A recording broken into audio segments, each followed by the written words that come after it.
Alabama just wrapped up their 12th preseason practice as they get ready for the opening kickoff August 31st against Western Kentucky. We're going to get into that. One of the guys to keep an eye on, Jam Miller, why it's so important to have him as your star running back. And we're going to hear from him on the show. Not only is he a star on the field, but this guy's a star off the field. Also, Ryan Hollywood Williams continues to impress. And then who's going to win that right tackle battle? And what does it matter, right? One guy might start there, and then another guy might slide in. You know, that's one of the toughest positions to play injury-free for the entire season. We're going to talk Alabama football right here on the Bama Tailgate YouTube channel. Like and subscribe. Thanks for hanging out with me here, and make sure that you guys are part of what we're doing. We appreciate you being here. Roll Tide. Let's get this show started.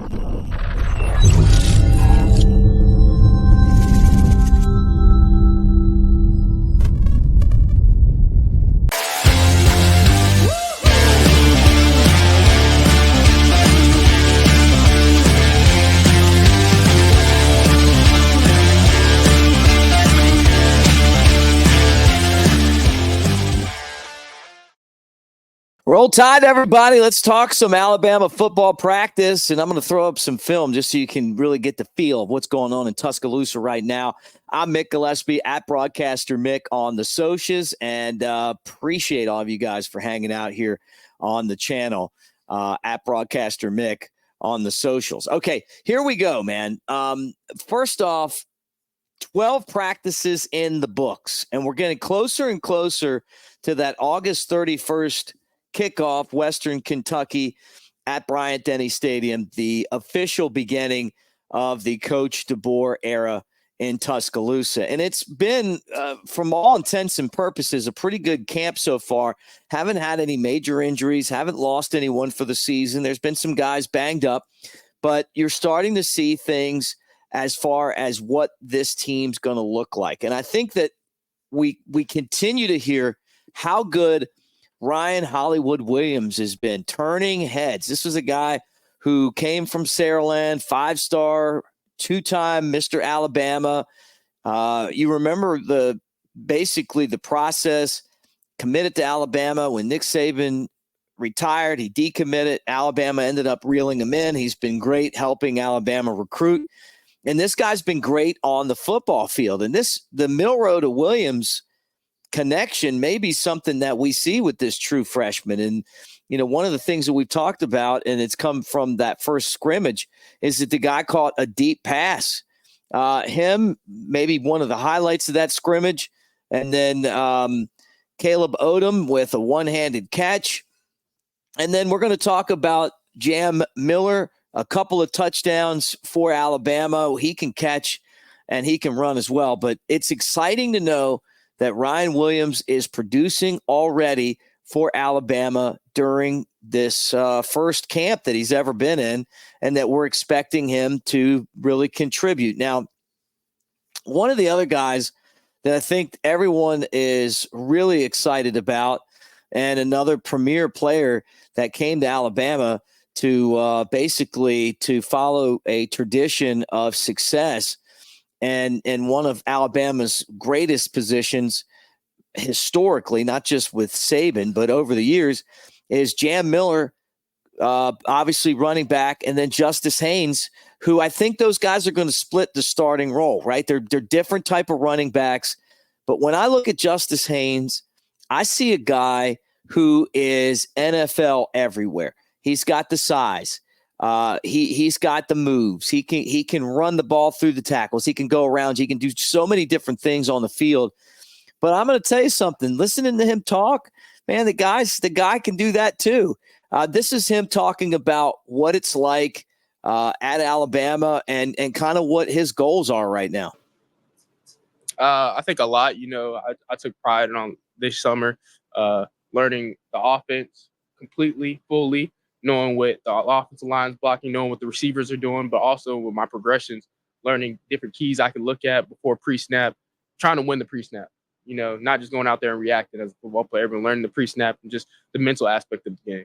Yeah, and he seems like a guy that gets the mental aspect of the game. I mean, you can tell just by sitting there listening to him that he's a really smart guy, and it's exciting. I mean, honestly, I'm super excited to see these guys, and us get a chance to listen to them talk a little bit more. The NIL, one of the best things about the NIL is it's opened up our ability to get to know these guys. And some of these guys are coming on camera and they're talking, and you can tell right away that they're more than just football players, that they're going to be, if it doesn't work out in that, they're going to do something else big. And, in business or, whatever else they get involved in. And this guy just comes off with a great presence. And it's exciting to kind of see that running back room with Justice and Jam and some of the other guys that they have. Now, one of the biggest question marks that we have in this camp is who's going to be the right tackle, Wilkin, Formby, or Elijah Pritchett, right? It's going to be Formby or Pritchett. Now, one thing I do want to say is that even this coaching staff isn't going to want to talk about the depth chart, right? I mean, no coaching staffs do. And the problem is that when you start talking about depth chart, guys are going to get upset. Saban wouldn't even let you ask about it, right?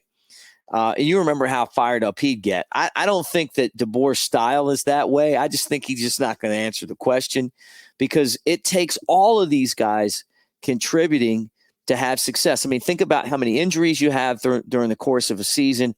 You're going to need both of these guys to really contribute. But Nick Sheridan, the offensive coordinator, was asked about this battle. And this is one of the biggest battles because I think that the offensive line is the biggest strength of this football team.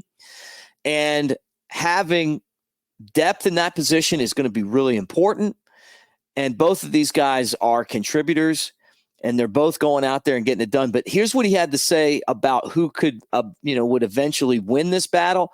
And we'll kind of chew on this here once we hear from Nick Sheridan. This seems real simple, but the guy that plays the best, the guy that plays well consistently in all areas. This is an unforgiving league. We all know that, you can't hide, and so you need quality play up front. And so whether it's in the run game and pass protection, I have belief in the players that are competing. And now it's a matter of, who does it the most consistently, to the best of their ability. And so that's what we're looking for. Yeah, I think that's a fair assessment. I mean, I really do. I think that's what any of these battles are about. Who's the person that's going to go out there and give you the best ability to do the things that you need to do. And in that position group, and I've said it constantly, is that is the biggest strength of this football team. At least I'd be shocked if it wasn't. And what could happen is, you sustain an injury or two and maybe it's not anymore. But I look at this offensive line, the fact that these two guys are battling it out, the fact that Proctor came back, Booker, I mean, Brailsford, you look through there and this is a great group and this is a battle. But just because somebody wins the first game doesn't mean that somebody else isn't. If Formby wins game one, doesn't mean that Pritchard's not going to play game two. But it's also really delicate to deal with this stuff because you don't want to lose any of these guys. And with the transfer portal, guys could just get up and leave whenever they want. So interestingly enough, I thought that was a really, clean answer and one that made a lot of sense to me. So we'll continue to watch that and, we'll see what happens when it comes to Alabama as they move forward. They'll have practice the next couple of days with no media availability, but when we do get it, we'll send it to you and we'll talk about it and get you ready for this kickoff. Guys, get in the comments section. Tell me what you think. Through 12 practices, going into number 13, what is the biggest concern that you have about this football team?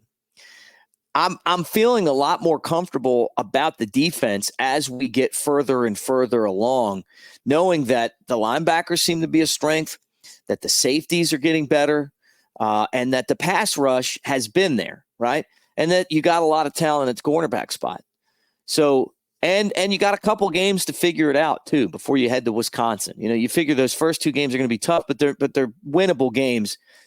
I just feel like that the offense is going to set the tone for this team early.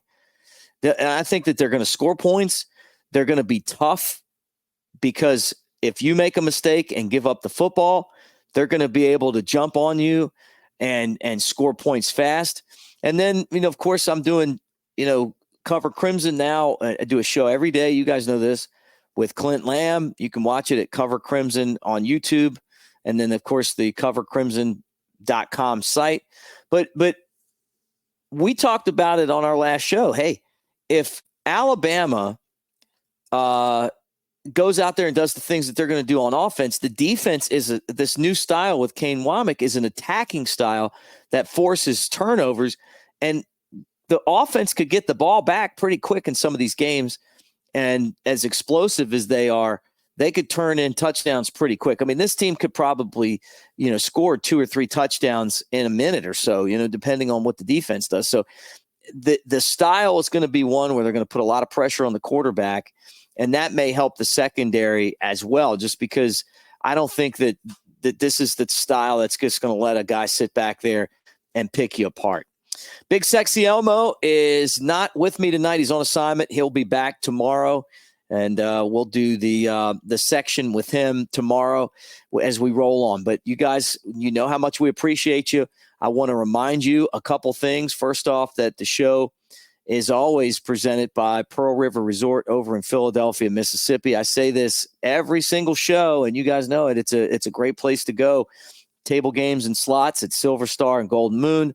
You got Dancing Rabbit Golf Course. I'm going to be there next Wednesday and Thursday morning at Dancing Rabbit with Steve Azar, the country singer. He's introducing his Bloody Mary mix. So I'm going to go hang out with Steve, drink some Bloody Marys. We'll throw a show on here, but if you're in the area, make sure that you come by and say hi to us and hang out. Dancing Rabbit and then the sports book at Golden Moon.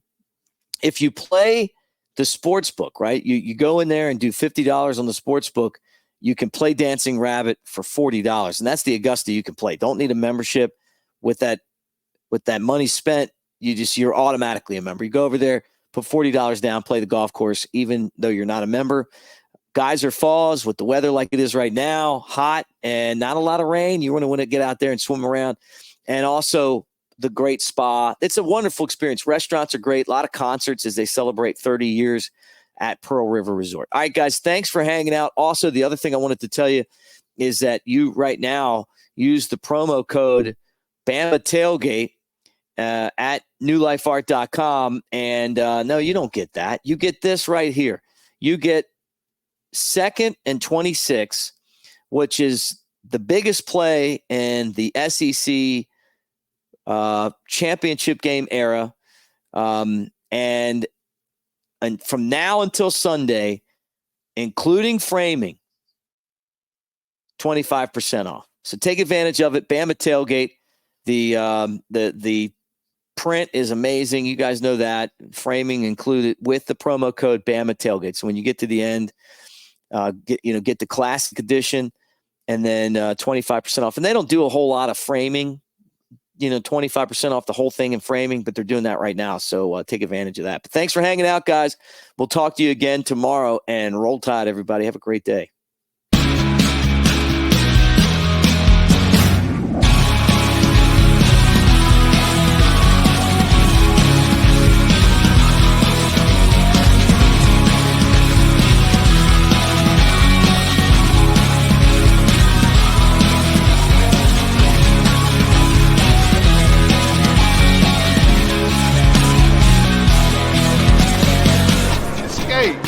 Pearl River Resort.